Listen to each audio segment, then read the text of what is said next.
இப்ப நடத்த போற பாடம் வந்து ரொம்ப இம்பார்ட்டன்டான பாடம்பா, கொஞ்சம் எல்லாம் கவனமா கவனிங்க. டே நண்பா, நியூஸ் கேள்விப்பட்டியா? விஜய் சார் மறுபடியும் ஒரு படம் நடிக்க போறாராமா. டேய் அதெல்லாம் ஃபேக் நியூஸ்டா, உண்மை இல்ல. டேய் இல்லடா, உண்மையாவே நடிக்க போறாராமா. தம்பிகளா, பாடம் நடத்திட்டு இருக்கல, கொஞ்சம் மெதுவான பேசுங்கப்பா, சரியா? சார் சாரி சார், மெதுவா பேசிக்கிறேன் சார்.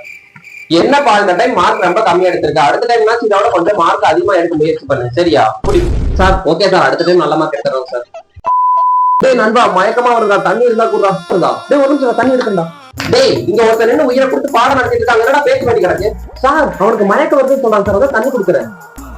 ஆமா, சும்மாவே உட்காந்துட்டு அவனுக்கு மயக்கம் வருதா? கிளாஸ் முடிகிற வரைக்கும் தண்ணி குடிச்சுன்னா அவனா கிளாஸ் முடிஞ்சதுக்கு அப்புறம் தண்ணி குடிக்கலாம். அட போங்கடா. டேய் டேய் என்னடா மார்க் எடுத்து வச்சிருக்க? எக்ஸாம் நடக்கும்போது உடம்பு சரியில்லாம போச்சு சார், அதான் சார் மார்க் கம்மியா இருக்கு. என்னடா எடுத்து பேசுற? கை நீட்டு.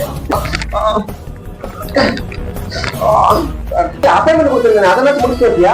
எழுதிட்டேன் சார், மறந்து வீட்டுல வச்சு. நீ மட்டும் ஏன் வந்த? நீ வீட்டுல இருந்து வேண்டியதானே? நாளைக்கு வரப்போ அதே அசைன்மெண்ட் 10 பண்ணிட்டு வர.